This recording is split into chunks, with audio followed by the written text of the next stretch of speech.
La gastronomie française sera célébrée à travers le monde ce 19 mars. L'opération Goût de France est lancée. Le projet est une invitation gourmande qui se déroulera en même temps sur les 5 continents, avec la participation de plus de 1000 chefs, certains de renommée mondiale.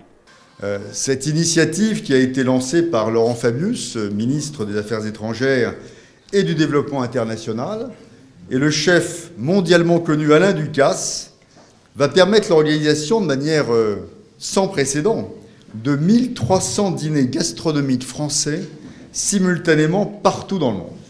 L'opération est une invitation à redécouvrir la gastronomie française à travers quelques-uns de ses plus grands chefs qui s'associent à l'occasion avec des chefs locaux, une association qui s'est faite après concours et sélection. Et pour ce faire, ont été sélectionnés dans tous les pays des chefs qui, chacun, cuisineront dans leur restaurant un repas à la française. Vous savez peut-être que le repas gastronomique français est inscrit au patrimoine mondial de l'UNESCO, car il constitue l'une des plus belles illustrations de la culture, du savoir-faire et du génie français. C'est un véritable art dans lequel nos chefs ont développé depuis des siècles une véritable excellence, alliant tradition et modernité.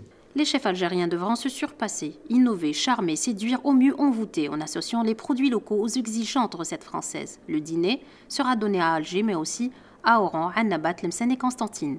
L'association des régions du pays est aussi importante en termes de visibilité qu'en termes de variété des menus proposés.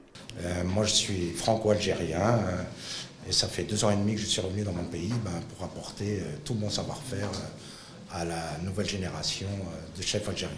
Les gourmands devront réserver leur table dans les restaurants associés à l'opération dîner gastronomique. Le prix des menus, lui, varie entre 4 000 et 7 000 dinars selon le coût des produits. Une partie de la recette sera reversée à des œuvres caritatives. Cette opération de charme qui ne laisse pas indifférent, mais les chefs choisis devant le défi d'innover, de surprendre, d'utiliser de nouveaux produits, des légumes oubliés, des plantes jusque-là non utilisées, mais aussi le loisir de remettre au goût du jour des recettes d'un autre temps. Bien sûr, le Saint-Pierre, il sera pêché ici, et l'agneau, il est d'ici, quoi. L'olive noire, elle est d'ici. Mon carpaccio de langouste, je vais le faire avec un vinaigre de date que j'ai découvert il n'y a pas très longtemps. Je travaille aussi beaucoup sur les légumes oubliés, les légumes anciens, qu'on utilisait déjà auparavant ici au Maghreb. Moi, j'ai découvert, par exemple, le melon farci à la viande d'agneau, qu'aucun Algérien connaisse aujourd'hui. Et c'est un plat, un mets vraiment qui était très connu et reconnu à l'époque. Ça représente beaucoup parce que, comme je disais tout à l'heure, ça me permet de voir d'autres chefs algériens.